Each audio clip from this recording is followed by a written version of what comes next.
Boa tarde.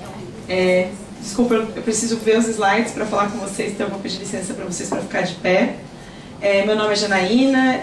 Antes de mais nada, eu queria agradecer à Defensoria Pública da União, na pessoa da doutora Wilza, que me convidou para estar aqui, a doutora Viviane, que me indicou. É um prazer muito grande estar aqui apresentando para vocês a nossa pesquisa feita lá no município de São Paulo, e é uma honra, uma oportunidade estar do lado da Aline e da Aline para ouvir a experiência de vida de vocês e ouvir a experiência sobre a pesquisa realizada aqui. O Movimento Nacional da População em Situação de Rua é um grande parceiro lá em São Paulo e é um orgulho tentar correr junto com a rua e não falar pela rua.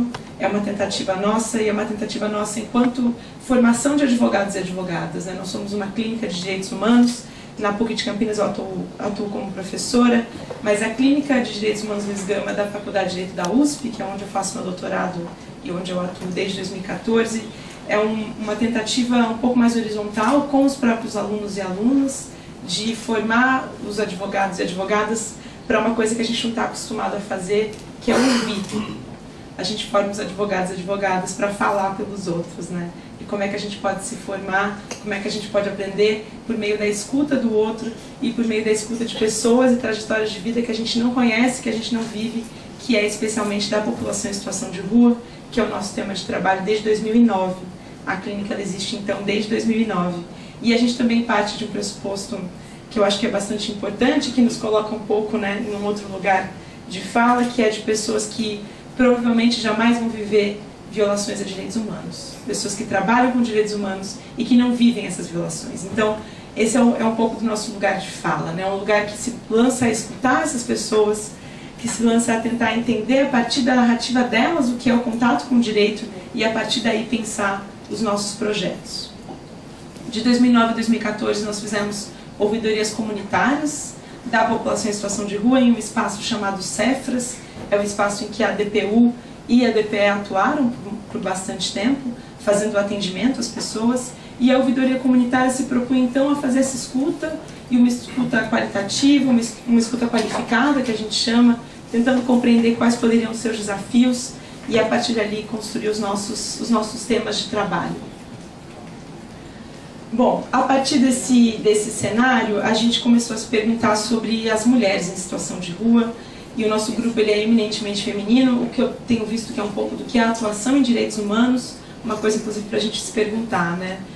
Por que tantas mulheres atuando em direitos humanos e por que talvez algumas das grandes áreas, ou das áreas que dão mais status dentro do direito, continuam talvez um pouco mais fechadas para as mulheres, e as mulheres estão colocadas em determinadas áreas. Infância, família e direitos humanos parecem de alguma maneira estar colocando a gente nesse local do cuidado de novo, né? A mulher atuando no cuidado agora pelos direitos humanos. A gente vai poder falar um pouquinho sobre isso também ao longo dessa conversa. Então eu pretendo apresentar para vocês como que a gente pensou essa pesquisa, quais foram um pouco dos nossos achados e o que a gente tem feito nesse momento. Bom, mas eu queria começar essa conversa com vocês apresentando uma notícia. Essa notícia de jornal, ela é de 2010. Nessa época eu era estagiária da DPU, eu fazia direito e era estagiária da instituição. E teve o terremoto no Haiti, e esse terremoto no Haiti fez com que diversas pessoas resolvessem fazer uma coisa muito boa para as crianças no Haiti, que era retirá-las do país para que elas tivessem uma chance de vida. Então, lá em fevereiro de 2010, o Haiti processou missionários dos Estados Unidos por sequestro de crianças após o terremoto. Bom, grupos de missionários, grupos de pessoas, algumas mais bem intencionadas do que outras, começaram a tentar retirar crianças do Haiti para serem adotadas nos Estados Unidos, com o objetivo de que elas tivessem uma chance após a destruição bastante massiva do seu território, né? Uma questão que também é enfrentada pela DPU, né? A migração, o refúgio. E essas famílias, essas crianças foram retiradas, gente, e muitas delas, a narrativa é que elas não tinham mais família, que elas tinham perdido a família, que elas estavam órfãs, e por isso elas deveriam ir para outros países. E o que se foi apurando é que muitas dessas famílias, muitas dessas crianças tinham família. E essas crianças estavam sendo levadas das suas famílias sob o manto, sob a ideia da proteção e do melhor interesse das crianças. Elas estavam sendo retiradas das suas famílias para ter uma chance de vida. E um outro exemplo que eu queria dar para vocês são as separações de pais e filhos na fronteira. Essa um pouco mais, né, a gente já ouviu falar um pouco mais delas recentemente. Em 2018, o presidente dos Estados Unidos teve essa boa ideia, que foi separar os filhos dos pais imigrantes que tentassem cruzar a fronteira nos Estados Unidos. E por que eu estou falando isso, né? Por que eu estou dando esses dois exemplos? Eu estou falando disso porque não é à toa, Aline, fico pensando que a gente não encontra criança na rua. Porque tem um jeito fácil de cuidar da infância, que é tirar a criança da sua família. Essa tem sido a política pública do cuidado, não só no nosso país como no mundo, não só em São Paulo como em todas as cidades e todos os estados do nosso país. É a gente retirar a criança, que é o problema, que é uma forma, entre aspas, fácil de cuidar desse problema, que é a retirada dos bebês e das crianças das suas famílias. Infelizmente, Infelizmente, é difícil falar, né, sobre isso, mas o Sul e o Sudeste, os nossos estados são aqueles que mais acolhem crianças em todo o nosso país, né? A gente tem alguns estados no Nordeste que também tem esse perfil, mas São Paulo, Rio de Janeiro e Belo Horizonte são aqueles com um grande número de crianças acolhidas, segundo o nosso cadastro nacional do CNJ, muitas crianças acolhidas, e as idades elas vão aumentando, e é curioso pensar que a fila de pessoas interessadas na adoção, ela é muito grande quando a gente fala de bebês, e ela é muito pequena quando a gente fala de crianças que ficam mais velhas. Isso também é uma informação importante para a gente ter em mente. Por que os bebês e as crianças pequenas estão tão sujeitas e tão vulneráveis a essa retirada, e que tipo de qualidade de cuidado a gente está dando para a infância quando essa criança é retirada da rua, por exemplo, com 8, 9, 10 anos? Será que essa promessa de uma outra chance de vida está disponível para todas as crianças? Será que as pessoas que querem adotar crianças, elas querem adotar quaisquer crianças em quaisquer idades? E em momento nenhum, gente, esse debate aqui busca questionar o que é a adoção, tá? A gente tem várias histórias poderosas e muito importantes nesse percurso que a gente encontrou de pessoas adotadas, de mães adotantes, de famílias adotantes. O que a gente está querendo contar só é que isso não pode ser uma política pública de cuidado com a infância e de cuidado com as mulheres e famílias em situação de rua, que é um pouco do que a gente constatou na nossa pesquisa. E essas duas notícias, elas mostram pra gente como que a infância está vulnerável a isso, a esse processo em que você fala que, em nome da proteção, a separação tem que acontecer. A separação das crianças no Haiti, a separação das crianças na fronteira e a separação das nossas crianças aqui em São Paulo. Então a pergunta da clínica, ela é antes de tudo, a pergunta da Clínica de Direitos Humanos Luiz Gama, é antes de tudo como é que a gente pode reconhecer o outro como sujeito de direito. Isso, né, pensando, tem uma abordagem teórica que precede isso, mas quando a gente fala da invisibilidade das pessoas em situação de rua na política pública, é porque a gente também está falando que essas pessoas, elas não são reconhecidas como sujeito de direito. Mas por que essa pessoa tem que ter um centro de acolhida para ela? Mas por que ela tem que ter cama, comida, né? Eu trabalho para ter o meu, por que essa pessoa... E todos esses clichês, né, que a gente ouve o tempo todo, né? Olha, essa pessoa... por que eu tenho que prover esse serviço público? Por que a pessoa, quando tem um serviço público, ela não quer ter só uma cama e comida, né? Ela quer ter uma comida boa e uma cama de qualidade. Nossa, mas isso não é pedir demais? A gente está num momento que a gente tem que pensar sobre isso, né? Essas narrativas, elas estão o tempo todo aí, né? Em torno da gente, né? Não, mas esse pessoal está pedindo demais, esse pessoal quer demais, isso é mimimi. A gente, né, sabe, né, de onde que está localizado isso está em torno da gente, e isso às vezes ofusca um pouco, né, a nossa razão também, de nossa, mas peraí, será que isso aqui também não é demais? Será que isso é de menos? E o que a gente repara um pouco na Faculdade de Direito, e é um dos motivos que levaram à criação da clínica por alunos e alunas, a gente não é uma clínica institucionalizada, é uma iniciativa de alunos e alunas, e a nossa manutenção é pelo Centro Acadêmico, 11 de agosto, o Centro Acadêmico dos Alunos de Direito, é falar, olha, como é que a gente pode estar num curso de Direito sem falar de justiça social? Por que igualdade social está tão longe do nosso curso? Por que a gente se forma para falar de direito civil de pessoas com posses? Por que a gente se forma para falar de direito tributário, de empresa?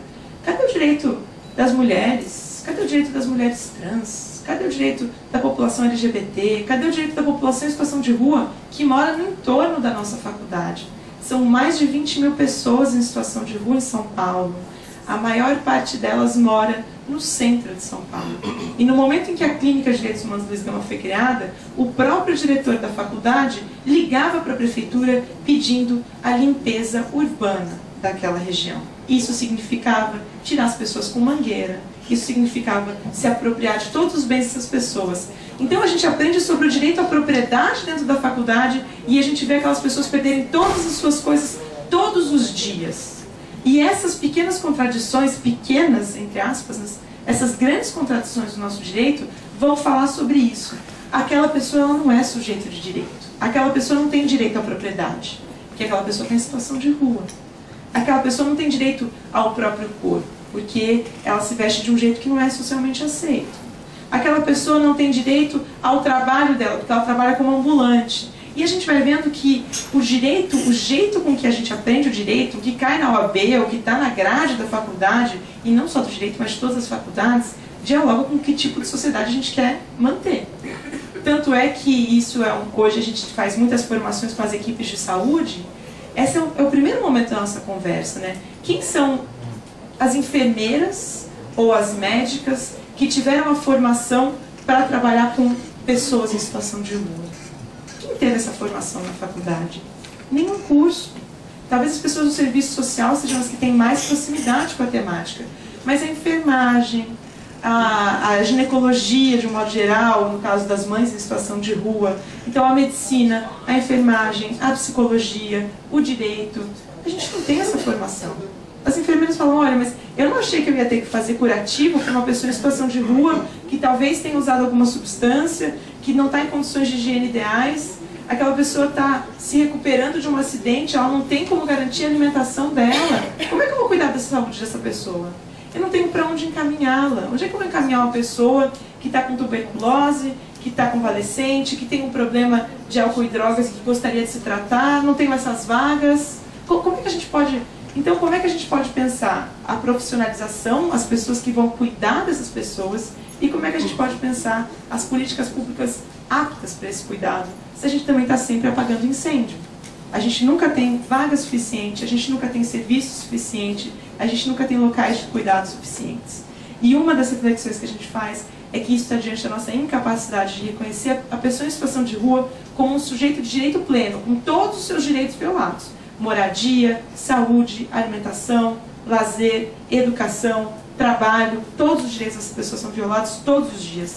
Qual que é a resposta que o direito pode dar para isso, se a gente sequer consegue entrar com uma ação sem comprovante de residência? Né?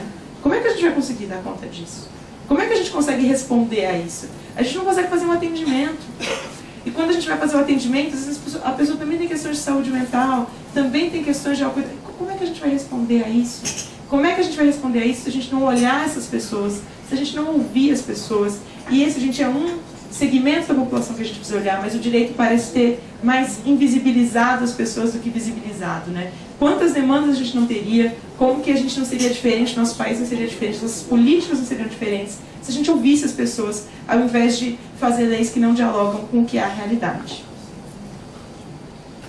Bom, nesse sentido, gente, a partir de, então, um grupo de mulheres que compõe a Clínica de Direitos Humanos Luiz Gama, a gente começou a querer falar sobre as mulheres em situação de rua. A gente trabalhava no Cefras, que tem um público misto, né, a doutora Viviane conhece lá, tem um público misto, mas com poucas mulheres. A gente começou a falar, não, peraí, cadê as mulheres? O que acontece com as mulheres? Onde elas estão? Quais são os problemas que mais as atingem? A gente participou de fóruns nacionais de população em situação de rua, um deles lá em Belo Horizonte, e a gente começou a ser atravessado por uma narrativa, e a gente tem um financiamento, esse trabalho tem um financiamento parcial do Instituto Alana, que é o Instituto de Proteção aos Direitos da Criança. E esse instituto queria saber onde é que estavam as crianças em situação de rua, essas crianças que a gente nunca acha, né? Cadê essas crianças em situação de rua? E a gente começou, a partir das mulheres, a entender por que as crianças não estavam em situação de rua, mas as mães estavam. Porque as crianças, não falta vaga para criança. Quando no nosso relatório a gente pode observar isso, as vagas para crianças, elas têm mais vagas do que crianças, e em relação às mães e vagas para famílias, tem menos vagas do que o necessário. E qual que é a nossa saída? Acolher a criança e a mãe continua na rua. Acolhe a criança, a família continua na rua. Então, quando a gente pensa nesse potencial da afetação na produção do conhecimento jurídico e a atuação de direitos humanos, a gente está querendo falar sobre aquilo que vai acontecendo com a gente ao longo, não só do direito, mas da vida profissional, que é a gente parar de se indignar. Como que a gente vai começando a achar normal um monte de coisa, né? A gente começa a achar normal o rapa, né, que é como a gente chama o caminhão que retira as coisas. A gente começa a achar que não, as coisas não podem ficar aqui na rua, né?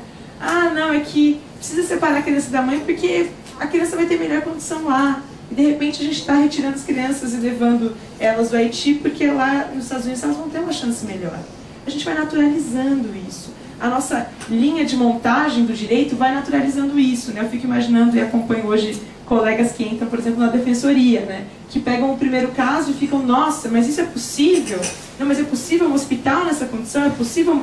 É possível. E chega um momento que você já viu aquilo tantas vezes, você fala, gente, essa é a nossa realidade. Chega um momento que a gente se cansa, né? Ou a gente fica resignado diante daquilo. Então, a nossa tentativa de pensar isso era, como é que a gente pode não se deixar resignar, né? O quanto que nos afeta e o quanto que nos afeta ver mulheres perdendo seus filhos, o quanto que nos afeta e o quanto que afeta os profissionais o fato de que a maior parte delas são mulheres, juízas, defensoras, psicólogas, assistentes sociais, que atuam nesses processos e que veem a perda do poder familiar dessas mulheres. E o quanto que elas também falaram pra gente, olha, não é fácil ser mãe e falar que essa mulher não pode ser mãe. Ó, não é fácil ser mãe e falar para essa mulher que ela não tem uma vaga no centro de acolhida para que ela possa exercer a maternidade dela. Não é fácil para mim ver essa família e encontrar essa mulher de novo na rua depois do parto. E depois encontrar ela grávida de novo. E depois saber que ela vai aparecer na vara de novo e ela vai perder o filho dela de novo. O como que isso afeta as pessoas, e não é afeta no sentido de que a gente fica indignado e quer lutar, as pessoas também estão adoecendo nesse contexto. As mulheres que têm os seus filhos retirados e as profissionais que veem isso diariamente. Algumas delas podem até achar que esse é o encaminhamento correto, a maior parte delas não acha. Elas acham que é isso que tem que ser feito por falta de outras políticas. Então, como que a lacuna das políticas leva a isso? Olha, eu não tenho para onde mandar essa mulher. Eu não tenho para onde mandar essa família, então eu vou acabar encaminhando para um centro de acolhida dessa criança. Como que isso vai acontecendo e como que essas mulheres também vão adoecendo diante dessa situação? Diante de se sentir que elas não têm mais nada a fazer, digamos assim.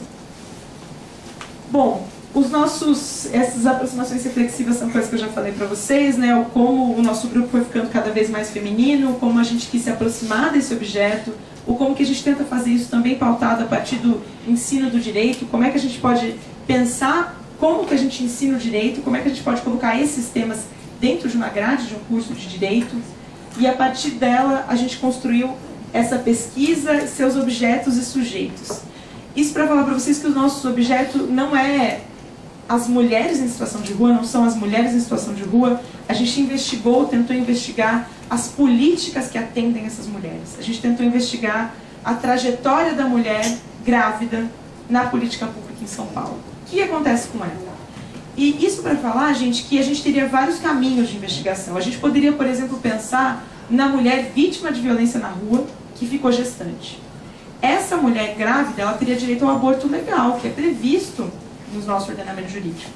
Quantas dessas mulheres já não têm direito a esse direito? Né? Elas já não conseguem acessar o aborto legal nos hospitais, como elas teriam direito, se elas assim o quisessem, diante de uma gravidez, de uma gestação indesejada, fruto de violência. A gente poderia falar das mulheres que gostariam de entregar os seus filhos para adoção voluntariamente. Muitas dessas mulheres realmente não tiveram acesso ao método anticoncepcional, elas não querem seguir com essa gravidez, e quando elas têm que seguir com essa gravidez, elas gostariam de poder entregar essas crianças voluntariamente, que também é previsto no ECA. Mas o que a gente quis perguntar aqui é, diante de uma mulher que, grávida, planejada ou não essa gestação, quer ficar com essa criança. Uma mulher que quer exercer a maternidade e que, importante, reúne mínimas condições para isso. Não faz um uso nocivo de substâncias que impeçam ou que coloquem em risco essa criança. Uma mulher que, se amparada pelo Estado, se amparada por uma família, porque a gente está falando de vínculos familiares rompidos, se essa mulher tivesse esse apoio, será que ela conseguiria exercer a maternidade? É dessa mulher que a gente está falando. E é dessa política que a gente não tem, que a gente quer contar para vocês com essa pesquisa. Dessa política que a gente não encontrou. E para isso a gente conversou com profissionais da saúde e da assistência social do município de São Paulo, com algumas mulheres, com profissionais que atuam nas maternidades e com profissionais dos fóruns. E nessas profissionais dos fóruns hoje, não era o meu plano, né, mas eu acabo fazendo doutorado sobre elas hoje. As profissionais que fazem os laudos, que vão falar se essa mulher deve ou não continuar com esse bebê.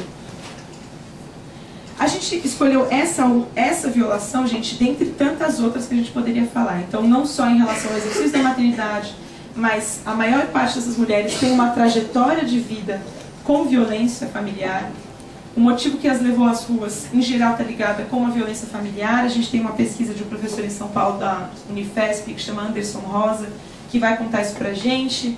A Ariane Rios é uma pesquisadora, é uma psicóloga, era psicóloga da Defensoria do Estado, tem uma pesquisa interessante sobre isso. Ela também vai falar pra gente, olha, essas mulheres, elas têm trajetórias de vida que não é que elas escolheram estar na rua, não é que aconteceu estar na rua.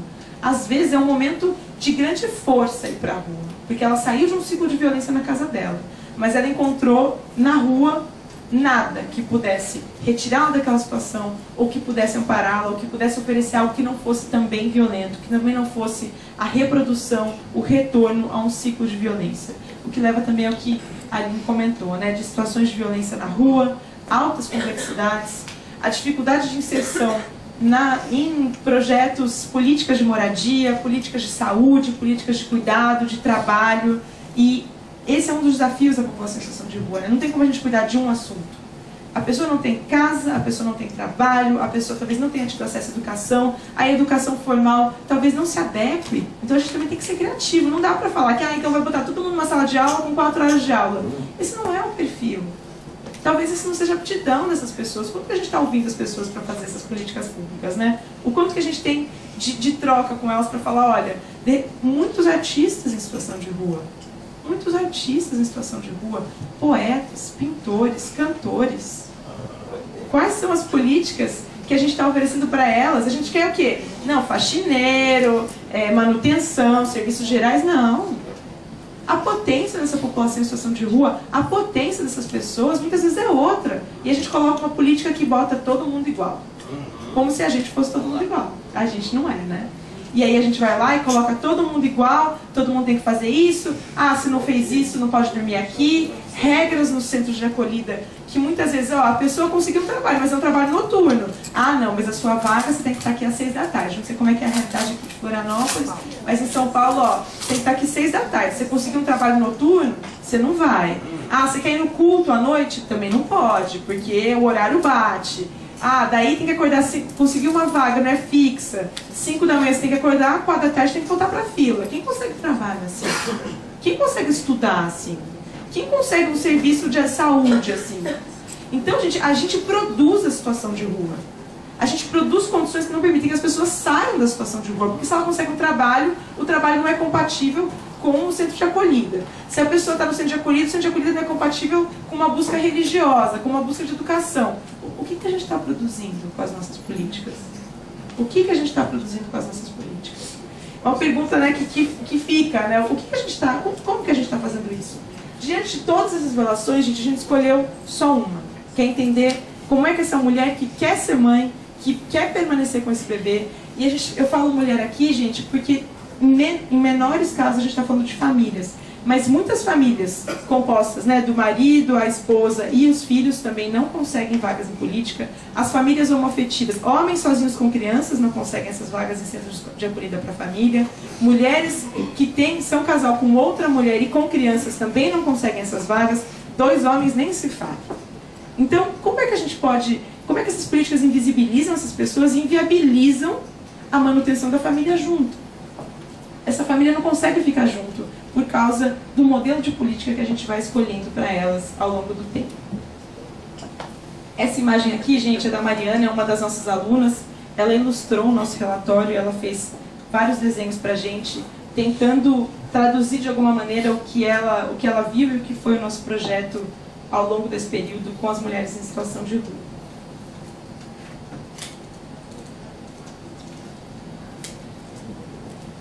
Bom, diante da pergunta, então, sobre o percurso de mulheres em situação de rua no exercício da maternidade, a gente produziu esse relatório, ele foi publicado em 2017, ele é fruto de pesquisas a partir do final de 2015. E hoje a gente continua com esse trabalho e eu vou poder contar um pouquinho mais para vocês do que a gente tem feito atualmente. Peço desculpas que está pequeno, mas ao final eu vou dar o link para vocês. O trabalho está disponível online, na internet, para quem quiser. Esse quadro, gente, ele mostra pra gente, então, sobre essa mulher em situação de rua, em específico, quais são os desafios que ela vai enfrentar nessa trajetória de exercício da maternidade dela. Então a gente começa aqui à minha esquerda, né, mulheres em situação de rua. Elas têm vários desafios, né, doenças das mais variadas, sexualmente transmissíveis ou não, sífilis, HIV, também tuberculose, tem várias doenças que tomam as ruas de maneira epidêmica, né, como se a gente não tivesse maneira de cuidar dessas doenças. A violência nas ruas, saúde, segurança alimentar, moradia, educação, são os desafios já per si das mulheres em situação de rua e estão sujeitas a grandes violências. E uma das questões que também é difícil quantificar as mulheres, e agora que vocês estão nesse processo aqui em Florianópolis, em São Paulo, os números de mulheres, eles são sempre saem nas estatísticas como se fosse um número menor do que realmente existe. Muitas mulheres, inclusive, visualmente se identificam ou parecem muito mais de maneira masculina, mesmo se independente da orientação sexual, como uma forma de proteção. Então, quando os sistemas que a gente tem de contagem das pessoas em situação de rua, que conta elas de longe e que vê, identifica, às vezes a pessoa dormindo que parece homem, parece mulher, parece tal idade, é inefetivo para quantificar as populações que não são de homens nas ruas. Que a população LGBT, as mulheres e a população trans fica totalmente invisibilizada por esse sistema. Porque a gente trabalha com aquilo que a gente identifica, né? A pessoa que faz a contagem, quem fez a contagem em São Paulo, ela determina se aquela pessoa é um homem, se aquela pessoa é uma mulher, se de repente aquela pessoa se identifica de uma outra maneira ou não. E as entrevistas não são com todas as pessoas, então não é com todo mundo que você acessa. Outro déficit da nossa pesquisa. Pergunta-se às mulheres quantos filhos elas têm e quantos deles estão com elas em situação de rua. Nenhuma mulher responde quantas crianças estão com elas em situação de rua. Quem é que vai responder se está com um filho, se esse filho vai ser retirado dela, se alguém souber que ela está com um filho dela em situação de rua? Então, não fez essa pergunta. Não fez. Inclusive por ser um gatilho também. A gente é um gatilho e não produz um dado confiável. Você pergunta, tá, você tem filhos? Tenho. E outra coisa, a gente não pergunta para os homens se eles têm filhos, né? Quantos filhos você sabe que você tem? Então, só a mulher tem filho na rua? Os homens em situação... Esses homens, as mulheres em situação de rua, elas estão fazendo filhos com homens em situação de casa? Não estou entendendo, né? A gente fala a situação de casa porque, enfim, também pode ser transitório, né? Parte da população flutua entre casa e rua, especialmente no momento que a gente está com o adensamento da desigualdade social, o abismo social, a pobreza tem aumentado as pessoas em situação de rua. Então, com quem essas mulheres estão fazendo filhos? A gente não perguntar para os homens se eles têm filhos e quantos filhos eles acham que eles têm, também dificulta a nossa quantificação de quantas crianças possivelmente estão sendo separadas das suas famílias em situação de rua. Bom, a mulher está em situação de rua, ela está diante de todos esses desafios e de repente ela se encontra grávida. O método anticoncepcional do Implanon, que é o método que tem sido entendido como um dos mais seguros e melhores para a população em situação de rua, dura 3 anos, é subcutâneo, é menos invasivo do que um DIU, tem menos intercorrências. Ele é recente no município. É uma coisa de 4 anos para cá, de quando a gente começou a pesquisa, começou a implantar em São Paulo, e ainda não são todas as unidades que fazem, não são todas as mulheres que têm acesso, você tem que fazer um cadastro, tem que fazer exame, você passa por uma série de burocracias para você conseguir colocar o Implanon, que é claro que para uma mulher do meu extrato social ou de muitas pessoas aqui, seria muito mais fácil, né? Colocar o DIU, tomar a pílula, colocar o Implanon, o método anticoncepcional que quiser está à disposição. Para essas mulheres, não. Elas têm que passar por uma longa burocracia, exame, marca coisa, não vai, não tem, não está à disposição, entra na fila, e aí talvez elas consigam esse método. Bom, se elas quiserem, né? Assim a gente espera, né? Que também não seja uma imposição esse método de anticoncepção, né? Contraceptivo. A gente espera que seja algo desejado pela mulher. O Implanon também não deve ser impositivamente colocado sob a pele dessas mulheres. Bom, diante de uma gravidez, ela passa a se vincular com as equipes de cuidado assistencial. Lá em São Paulo, e na cidade de Campinas, que é onde eu estou nesse momento, a gente tem essa vinculação com as equipes, especialmente, gente, do consultório na rua, que é uma política considerada de excelência, e no nosso trabalho a gente entende que ela é uma política excelente de cuidado com as pessoas em situação de rua, especialmente porque ela vai até essa pessoa. Em São Paulo, algumas dessas equipes que fazem parte de uma organização social em específico, elas têm agentes comunitários, que são pessoas que têm trajetória de rua, que viveram na rua, que já estiveram na rua, que fazem parte da equipe. Então elas têm acesso a trabalho, ao mesmo tempo com que elas são as pessoas mais capacitadas para fazer a abordagem das pessoas em situação de rua. Elas sabem se aquele é o momento adequado, elas eventualmente sabem o que falar, sabem como reagir, sabem se aquele é um momento bom, se não vão disparar nenhum gatilho, que a gente vai, né, vai falando, a gente não sabe como é que é a vida dessa pessoa, a gente não sabe o que a gente tem que perguntar ou não, o que cabe falar ou não, e essas pessoas são pessoas que facilitam a abordagem, que facilitam o contato com as pessoas em situação de rua, e que muitas vezes atendimentos que não iam acontecer, pessoas que não iam aceitar o consultório na rua, aceitam em razão dessa abordagem, desse agente comunitário, esse agente de saúde. Só que essas equipes passam 9 meses tentando vincular aquela mulher àquela gestação, e muitas vezes aquela mulher já tentou ficar com o primeiro filho, já tentou ficar com o segundo, agora está no terceiro, ela está desestimulada. Ela sabe que por mais que ela faça o pré-natal, por mais que ela se cuide, o juiz vai tirar aquele bebê dela. Então bem que ela vai se cuidar. Então, quem está de fora e lê isso de fora e fala, nossa, aquela mulher está grávida usando pedra, ela não quer aquele filho, ela é uma negligente, muitas vezes não conhece a história de uma mulher que já perdeu várias crianças e que está superando, porque assim como tem vários motivos, gente, para o uso de drogas, não é o objeto da nossa investigação aqui, mas muitas vezes o uso de droga está associado com um escapismo da sua realidade naquele momento. E a perda de um filho, eu não consigo imaginar como é que isso pode ser. Eu não sei como é que pode ser você gestar uma criança sabendo que a qualquer momento ela pode ser retirada de você assim que ela nascer. Não sei quais são os recursos que estariam disponíveis para as mulheres de classe média, de classe mais alta, se passassem por isso. Para essas mulheres, o recurso que está disponível muitas vezes é a droga. Agora, assim como o uso de droga pode se acentuar diante do medo da perda, a possibilidade de poder ficar com essa criança está ligada, gente, com a saída das drogas. O ProMUD é uma política pública, não, na verdade é mais ou menos uma política pública, né? É assim, é política pública, mas é todo mundo voluntário, né? Política pública brasileira, né? É uma política de excelência, todo mundo é voluntário, não tem reconhecimento de ninguém, mas o ProMUD enfim, vamos chamar de um grupo, né? Lá do Hospital das Clínicas de São Paulo, que trabalha com drogadição feminina. A Silvia Brasiliano vai falar pra gente o seguinte, olha, a drogadição feminina não é como a masculina. Os motivos que levam ao uso de drogas são diferentes e os da saída da droga também são diferentes. E os da saída da droga estão intimamente ligados com família e maternidade, o que não necessariamente se liga no caso dos homens. Então, a mulher que vai lá buscar tratamento, um tratamento gratuito que tem lá em São Paulo, mas que tem determinados requisitos, por exemplo, você ir toda semana, o que não necessariamente é possível para uma mulher em situação de rua. Mas ela tem que ir toda semana lá. Ela fala, olha, eu quero parar de usar droga porque eu quero ser mãe. Eu quero me preparar para a maternidade, por isso eu quero parar de usar droga.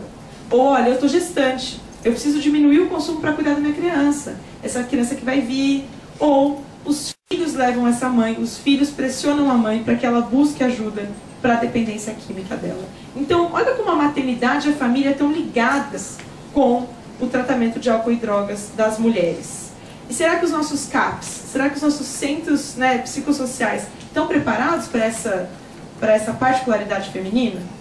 E algumas coisas poderiam ser muito simples. A gente resgata trajetórias de, olha, um dia específico para mulheres no CAPS AD já aproxima as mulheres desse cuidado. As mulheres não buscam esse cuidado, as mulheres fogem desse cuidado, né? A gente mencionou isso um pouco, né, quando a gente se conheceu agora antes da palestra, de como é difícil acessar essa mulher. É claro, todo mundo sabe melhor que ela o que é pro corpo dela, o que é a vida dela.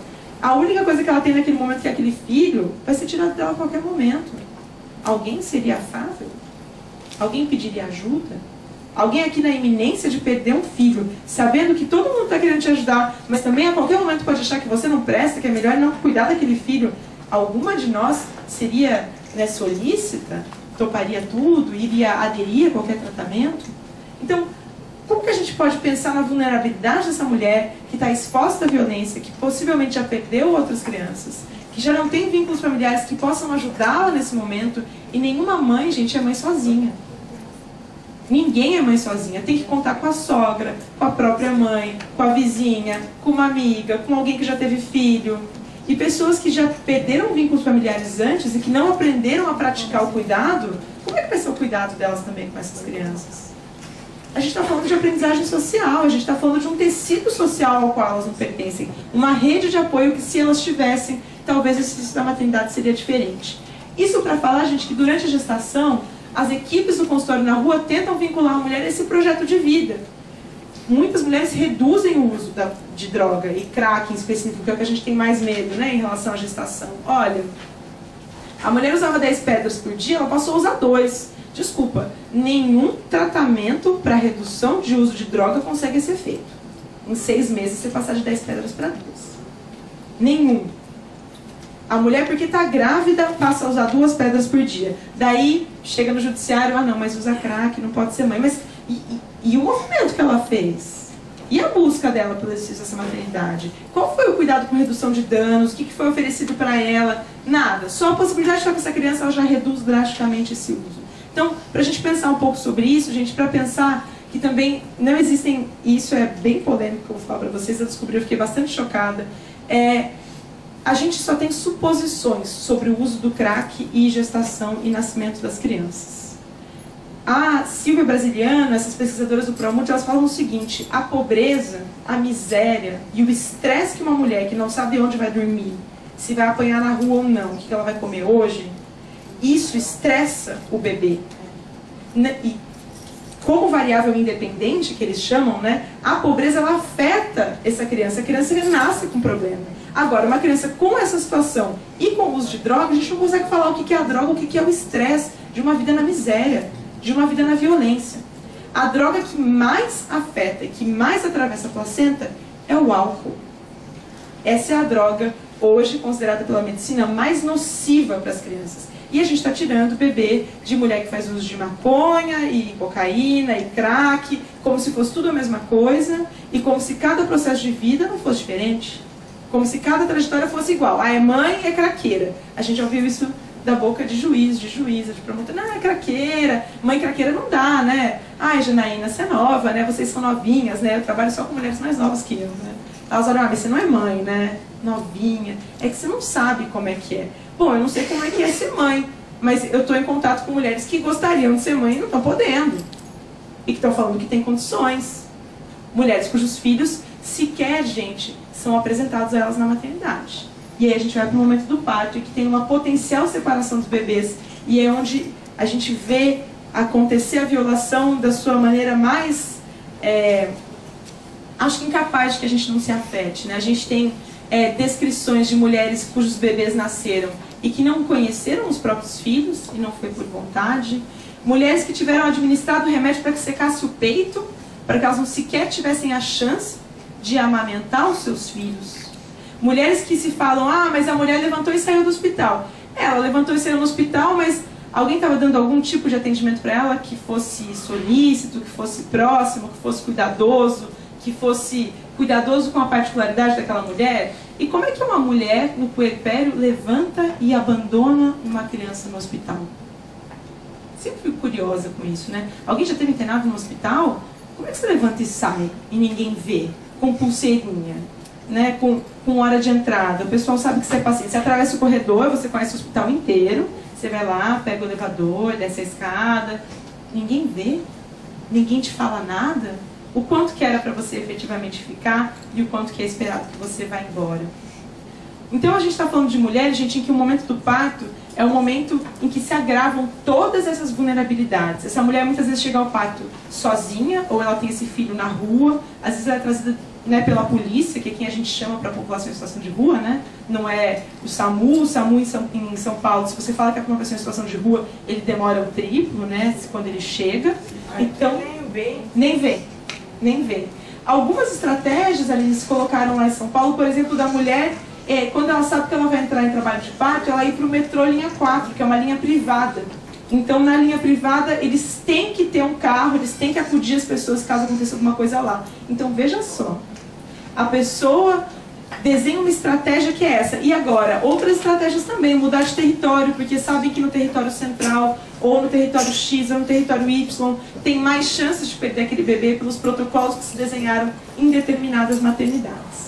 Gente, nesse momento da potencial separação, então, que tudo isso pode acontecer com essas mulheres, os hospitais, eles também não estão numa situação fácil. Eles têm 48 horas para falar se essa mulher pode ficar com esse bebê ou não. Porque em 48 horas elas têm que liberar o leito dessa mãe. O bebê pode ficar indefinidamente. Então, novamente, o drama das vagas, né? O bebê pode ficar lá 3 meses, 4 meses, mas a mãe, em 48 horas, esse leito tem que estar liberado, a não ser que ela tenha alguma emergência nela. Senão, ela tem alta. E aí, o que vai acontecer? O ideal, né, na nossa cabeça, se houvessem políticas públicas adequadas, né, e se essa mulher estivesse sendo acompanhada, é que o acolhimento institucional ocorresse em equipamentos especializados para mães e crianças. Ou o acolhimento familiar, porque às vezes essa mulher tem um companheiro, tá, gente? Então, assim, a gente critica quando essa mulher não tem um companheiro, mas quando ela tem, a gente também não tem política de acolhimento para ela e para ele. Então, chega essa mãe com esse companheiro, tem essa criança, você manda a criança para um centro de acolhida, a mãe para outro, o pai para outro. Bom, se for assim, é melhor ficar na rua os dois, né? Os três. É que eles não vão conseguir sair com o bebê. Mas na lógica deles, é claro que é melhor ficar os 3 na rua juntos, esperar uma política juntos de acolhimento. Ah, não, mas a gente não pode deixar esse bebê sair do hospital desse jeito. O que eu entendo, tá, gente?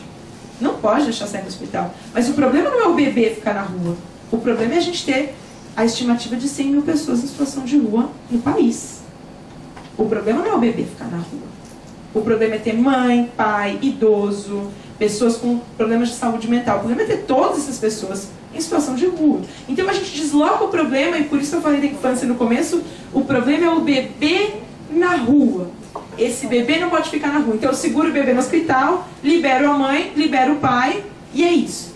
O ideal, gente, e às vezes isso acontece, tá? Eu vou falar pra vocês que a gente tem mais ou menos 30 maternidades em São Paulo. Então São Paulo é um mundo à parte, né? A gente tem pelo menos 30 maternidades lá. A Defensoria Estadual, que é nossa parceira nessa pesquisa, ela fez um ofício em 2014, indagando as maternidades qual que era o cuidado com esses casos. E das 22 maternidades que responderam à pesquisa, só 2 falaram que informavam a mulher dos seus direitos, ou encaminhavam ela para a defensoria, quando elas decidiam por não dar alta social para o bebê, por não liberar o bebê. Então a gente tem 30 maternidades em São Paulo, só 22 conversaram com a defensoria e só 2 falaram que falam, olha, a gente está segurando seu bebê por causa disso, disso, disso, o seu processo vai correr na vara tal, vai lá, oferece defesa, vai na defensoria, busca um tratamento. Quando a rede que deveria ser acionada, né? Um cuidado em rede. Olha, essa mulher precisa de um cuidado em rede. E para isso, gente, em reação ao que tinha acontecido no Espírito Santo e depois em Belo Horizonte ficou bastante escancarada com uma portaria da Vara da Infância lá, determinando, obrigando as profissionais a notificarem toda e qualquer parte de mulher com histórico de droga, com histórico de uso de drogas, deveria ser notificado para a Vara. Eles conseguiram aumentar de 50 para 350 os acolhimentos das crianças. Surgiu uma nota técnica federal, a 001 de 2016, está vigente, que explica como é que tem que ser o fluxo de atuação e acompanhamento e atendimento dessas mulheres. E é o que, gente? Atendimento em rede, encaminhamento para o serviço de saúde, para o serviço de assistência social, uma alta responsável, acolhida da família, oferecimento de recurso para tratamento de álcool e drogas, e não só com a abstinência, com redução de danos, com aquilo que se mostrar mais adequado para o caso concreto. Infelizmente não é aquilo que a gente encontra na maior parte das vezes. Em geral, eu tenho a tristeza de falar isso para vocês, que em geral, aquilo que se consolidou como uma rotina nas maternidades, ou por não ter um encaminhamento de rede possível, porque eu tenho 48 horas, eu não consigo articular uma rede de 48 horas. Conselho tutelar, CAPS, vaga em centro de acolhida, não tem vaga para todo mundo. Como é que eu vou explicar que eu vou passar essa pessoa na frente na vaga, se ela não tinha uma vaga já articulada? Às vezes tem encaminhamentos para vara, gente, mesmo quando a pessoa tem vaga, tá? Então a gente também está falando de um estigma. A gente está falando de uma mulher que chega no hospital e o pessoal já sabe que aquela paciente ali não vai sair com o bebê. Tanto que a decisão de administrar o remédio para secar o peito, ela vem no momento do parto. Quando você identifica aquela paciente e fala, essa aqui Essa aqui é aquelas clientes, né, que a gente já tem. Aquela, já conheço essa mulher, já teve outros partos, não ficou com aquele bebê, por que vai ficar com esse? Então a gente tem essa reprodução dessas violências. Então não necessariamente ela está no centro de acolhida vai garantir a ela essa proteção. A equipe do hospital, se a equipe estiver engajada, pode ser que ela conquiste muita coisa em termos de articulação de rede, mas pode ser que isso também não dependa só da equipe. Pode ser que o jurídico do hospital ou combinados entre os juízes dos determinados territórios e os hospitais façam com que essa equipe acione a vara. Esse acionamento da vara, gente, ele nunca é para conseguir vaga conjunta. Que eu acho curioso, né? Especialmente com a DPU, que a gente pode pedir medicamento, pode pedir vaga em um monte de coisa.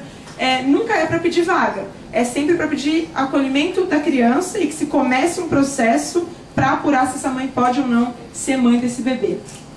Aí o que acontece? O acolhimento institucional em equipamentos separados, muitas vezes acontece o retorno da mãe às ruas ou a situação de vulnerabilidade que ela está. Nem todas essas mães estão em situação de rua, ela pode estar morando numa maloca, ela pode estar morando numa casa de fundo, ela pode estar em diversas situações. E pode acontecer aqui, eventualmente, a entrega protegida da adoção. A entrega protegida, gente, ela é um direito da mulher, mas a gente também não quer que essa mulher seja convidada a pensar no que é melhor para o filho dela e fazer um ato por amor de entrega, o que muitas vezes também acontece. É uma conversa que leva essa mulher, talvez, a achar que ela não pode ser mãe dessa criança, quando na verdade ela tem esses direitos. Bom, gente, já encaminhando aqui para o final da minha longa fala, peço desculpas por isso, né? O tema é super complexo, isso é um grande resumo, convido vocês a dar uma olhada no nosso material completo. Mas a nossa pergunta aqui é o que a gente está fazendo em nome do melhor interesse da criança. Porque depois desses processos, gente, no judiciário, a maior parte deles vira uma destituição do poder familiar. Se esse bebê, e a gente vai ouvindo, né? Se esse bebê nasce branco, se esse bebê nasce saudável, se esse bebê nasce menina, as chances desse processo ser super rápido de adoção, né, de destituição para posterior adoção é maior. O mercado, entre aspas, né, da adoção, ele prefere esse perfil.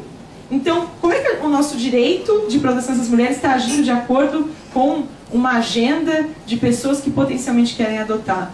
E, gente, isso é uma corrida desleal, né? Aquela família adotante, e eu tive o privilégio de dar uma formação para profissionais da saúde na sexta-feira passada, em que eu tinha um pai adotante que falou para mim: Janaína, você está confundindo minha cabeça. Que eu tenho uma filha de 15 anos, que é o amor da minha vida, que eu adotei, que foi deixada pela mãe no hospital, e como assim, né? Eu tirei o filho de alguém, né? E essa angústia. Eu falei: olha, não são todas as trajetórias que são isso, mas algumas trajetórias são, e a gente tem que ter responsabilidade social sobre isso, por entender que os casos excepcionais têm que ser encaminhados para adoção. Os casos que as mães não queiram exercer a maternidade têm que ser encaminhados com brevidade para adoção. Mas os casos que a mãe quer exercer a maternidade ou pode exercer a maternidade tem que ser tratado de outro jeito. E mesmo que essa criança vai ser encaminhada para adoção, gente, a não apresentação deste bebê a esta mãe, não se dá a oportunidade dessa mulher amamentar essa criança, é uma violência com a criança. E depois a gente vai falar dos sintomas de abstinência da criança e o uso do crack, a gestação. Só que muitas pessoas que estudam essas crianças vão falar pra gente: olha, o estresse que essa criança está submetida também afeta o desenvolvimento dela. Não é só o possível uso de drogas da mãe. A gente também está falando de uma situação em que a criança é bruscamente desligada da mãe dela. Que ela não tem os primeiros contatos que permitem, inclusive, a sociabilidade no futuro. Então, essa ruptura de vínculos violenta também incide na dificuldade de muitas dessas crianças de se vincularem depois das suas próprias famílias adotantes. Então, que bem que a gente está fazendo? Em nome de quê? Qual que é o melhor interesse da criança? Será que o melhor interesse da criança, de alguma maneira, seria algum dia ficar longe da sua mãe biológica? Será que, por quem seja essa mãe, gente, que criança que quer ficar longe da sua mãe biológica com uma ruptura drástica? Então a gente tem que pensar sobre isso. Se essa ruptura acontecer, não tem um jeito dela acontecer de uma maneira menos violenta? Trabalhada, cuidada com essa mulher, cuidada com essa criança, cuidada com essa família adotante, que vai conhecer a história dessa criança, que tem uma responsabilidade social de adotar uma criança que é, antes de tudo, fruto da desigualdade social do nosso país. É assim que a gente está pensando a adoção do nosso país, ou a gente está pensando a família ideal que está na fila de adoção e a família horrível que engravidou essa mulher irresponsável que engravidou? a gente está trabalhando com dois extremos. Os extremos, eles nunca são assim, né? Eles nunca existem dessa maneira. Na nossa perspectiva, gente, os juristas, o direito, as instituições jurídicas estão no papel de garantir direitos, de denunciar o déficit das políticas públicas, e não só por meio do acesso à lei de transparência. Esses dados, eles são maquiados. A gente aponta uma dificuldade muito grande de acesso a esses dados. Você pergunta quantas camas tem, nunca vão falar 8, né? Vão somar todas as camas, multiplicar por 4, dividir por 2, vai te dar um número que você nunca vai achar na realidade.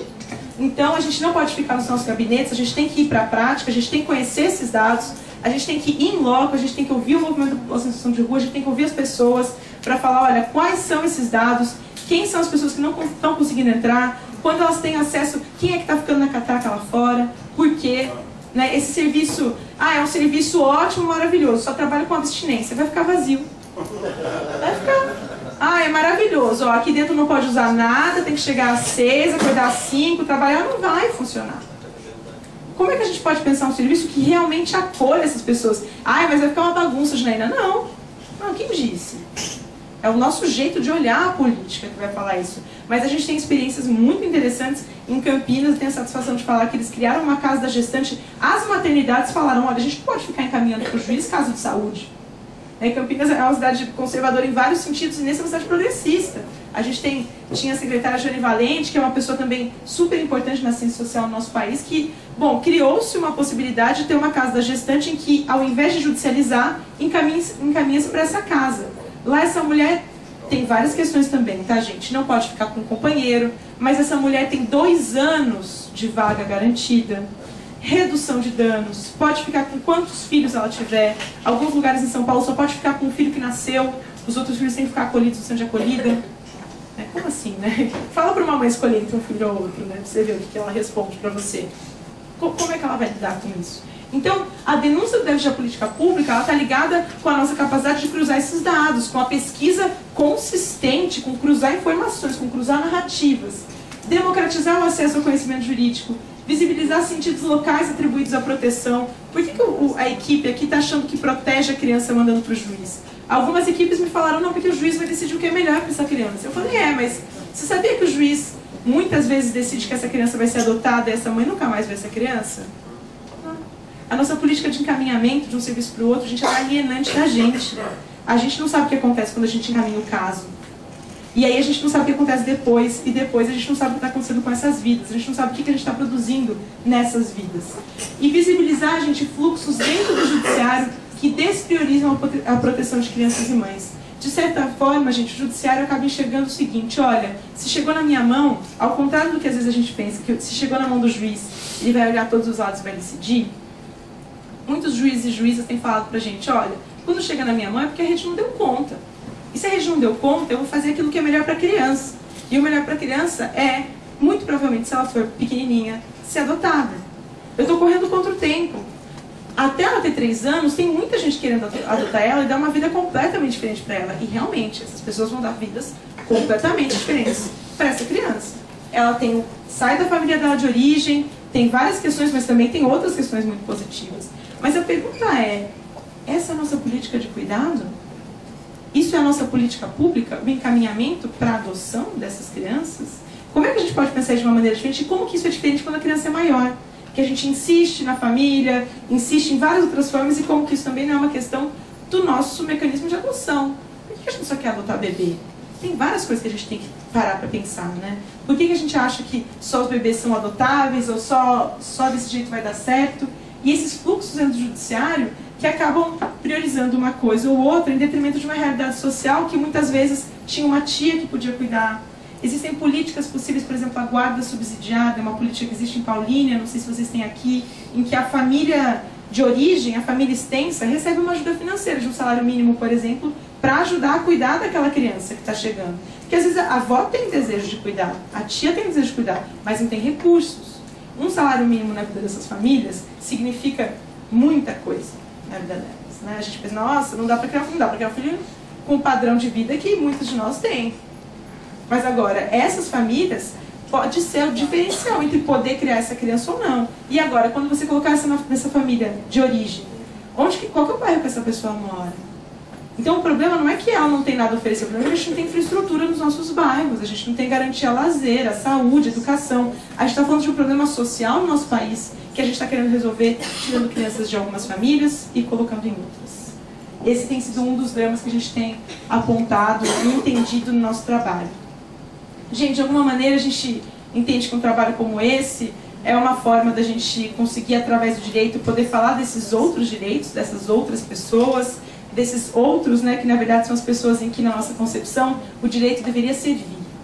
A justiça social, a produção de uma sociedade mais justa, mais solidária, mais digna, mais cidadã, que é o que está escrito na nossa Constituição Federal, até que ela mude. Mas enquanto ela não mudar, essa é a nossa Constituição Federal. Como é que a gente pode pensá-la para a proteção dos direitos e não para a violação? Não para chamar de proteção aquilo que é uma violação, muitas vezes. Como é que a gente pode pensar nas pessoas e não nos fluxos que melhor nos servem, nos processos que andam mais rápido, no jeito mais fácil de resolver as coisas? Eu estou apresentando para vocês um dilema que não é fácil. Estou falando de pessoas com anos de trajetória de rua, não é simples, não, mas é tranquilo. Não é. São pessoas com trajetórias de violência, são pessoas que o Estado já se manifestou de maneira violenta muitas vezes na vida. Não vai ser fácil fazer esse atendimento, não vai ser fácil fazer essa inserção familiar. Mas agora, qual que é o nosso potencial de mudança do mundo se a gente ficar retirando crianças de uma família e colocando na outra? Mesmo porque, gente, a gente continua privatizando a resolução desse problema. A gente tira de uma família e põe na outra. E o nosso Estado ineficiente permanece ineficiente. As famílias que têm dinheiro para acessar saúde, lazer, educação, moradia, continuam acessando, e as que não acessam, continuam não acessando. Como é que a gente pode pensar vagas, equipamentos existentes, né? Entendi que aqui na região os equipamentos são muito deficitários, são poucos. Como é que a gente pode pensar em mais equipamentos, e não são só mais equipamentos, mas mais equipamentos que efetivamente resolvam as questões, que a gente pare de apagar incêndio, que a gente produza políticas com continuidade, gente. Isso demanda também controle social, participação social. Muda governo, sai governo, fecha um monte de serviço da Pop Rua. Um monte. Se a gente não fica em cima, se a gente não se manifesta, se não entra em contato com a defensoria para não deixar fechar esses serviços são fechados. E aquilo que a gente conquista no governo retrocede 4 no próximo. Como é que a gente pode se manter atentos e vigilantes em relação a isso? E, finalmente, gente, sobre a feminização, o cuidado, o afeto, falei para vocês no começo, né, de que de alguma maneira as mulheres estão nesse lugar, né, de pensar os direitos humanos. A gente pensou muito sobre isso ao longo dessa pesquisa, né? Algumas das minhas alunas, né, das minhas colegas na clínica, né, ali a gente não é aluna, a gente é colega integrante, então na graduação ainda, falavam, nossa, Janaína, mas a nossa luta ela é pelo direito de não ser mãe, né? Como é que eu vou fazer um trabalho em que eu quero garantir o direito dessas mulheres a serem mães? Eu falo, gente, nem o direito de ser mães elas têm. Como é que a gente pode pensar esse lugar feminino do cuidado de uma outra maneira? Como é que a gente pode se apropriar dele? E esse trabalho tem trazido várias oportunidades. Nesse encontro, na sexta-feira passada, que eu encontrei esse pai adotante, também tinha uma mulher com trajetória em situação de rua, que hoje é agente comunitária, e ela estava lá e ela falou, olha, eu estou aqui nessa formação e ninguém sabia da história dela, exceto a colega que trabalha com ela, e aqui também está a primeira assistente social que me atendeu, que estava lá, a dona Virgínia, e ela falou, olha, a dona Virgínia foi a mulher que me tirou da rua, e eu não queria sair. Eu não queria ir, eu estava arredia. Eu falei, eu não vou dar conversa com essas pessoas. E as pessoas vieram e me abordaram, e conversaram comigo. Hoje eu estou no centro de acolhida, estou saindo do centro de acolhida, estou me encaminhando para um lugar que eu adotei. Eu consegui ficar com a minha filha, hoje eu tenho um trabalho, contorno a questão de uso de droga. Não vou falar para vocês, nunca mais usou. Não. Nem todo uso de droga é nocivo ao exercício da maternidade. A gente não usa droga de vez em quando, lícitas, ilícitas, não sei, cervejinha no final do trabalho, também é droga. Isso inviabiliza o exercício da maternidade? Então, essa disputa moral do que é certo, do que é errado, do que é uma boa mãe, do que não é, gente, isso também é um controle de corpos, dos corpos, das famílias, do que a gente pode fazer e o que a gente não pode. Então, como é que a gente pode, se as mulheres estão nos direitos humanos, nós somos mais mulheres nesse cenário, como é que a gente pode se apropriar desse lugar de cuidado, de feminização do cuidado e fazer com que ele não reproduza as violências que nós também somos submetidas, como nós podemos não submeter as outras mulheres a essa violência, nós podemos praticar a proteção e ressignificar esse lugar de cuidado. Gente, muito obrigada pela atenção de vocês.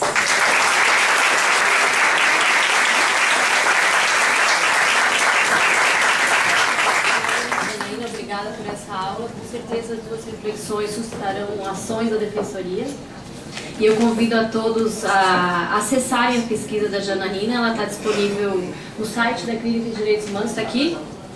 Quem precisar mandar um e-mail, mas se vocês escanearem com o celular, reza a lenda que vocês conseguem baixar. Mas é fácil o acesso entrando na página e vale muito a pena acessar essa pesquisa. Ela devia ser multiplicada nos outros estados para a gente conhecer as novidades.